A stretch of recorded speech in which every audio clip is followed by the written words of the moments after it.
was the one who came up with the Southern strategy? That was the Republican Party.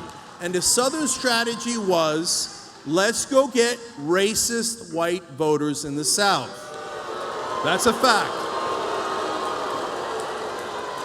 So,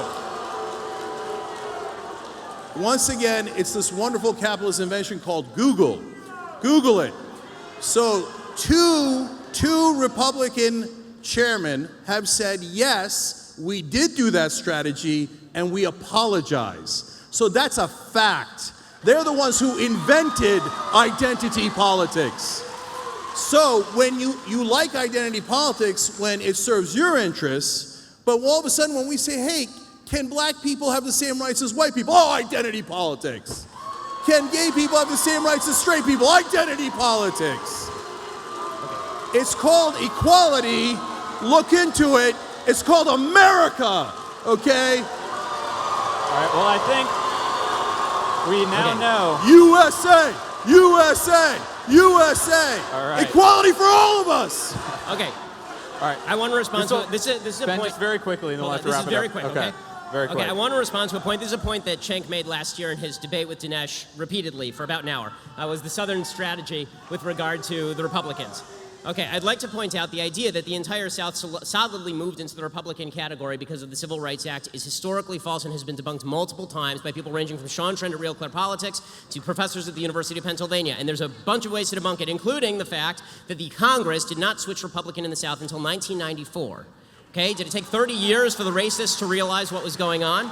21 senators from the South were Democrats. How many of them became Republicans after the Civil Rights Act? The answer, 1. The other 20 stayed Democrats. In 1952, Eisenhower did not win a ton of the South. Eisenhower did win, however, 7 states in the South in 1956, after he sent federal troops down south. The reason that the Republican Party started to win in the South, it began in the 1950s, not after the 1964 Civil Rights Act, and it was largely due to the movement of industry down south. It was new fringe members of the Republican Party, younger members of the Republican Party, who switched over to the Republican Party in the South, not old Democrats, who remained old Democrats and are still old Democrats today.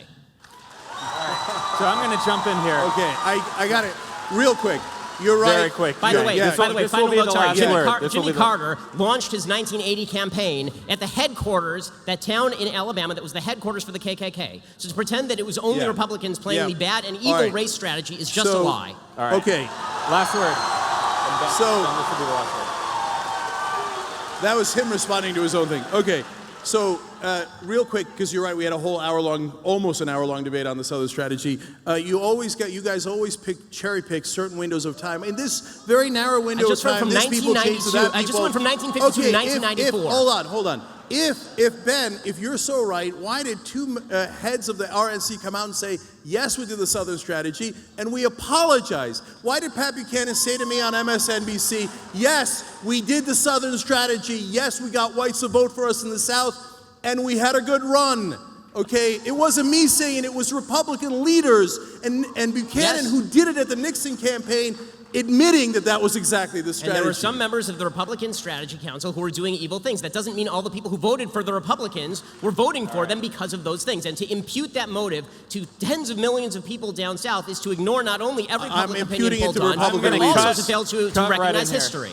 All right, I'm going to cut right in here. So, first of all, I think we figured out who this crowd wants to run for president in 2020. Ben Shapiro.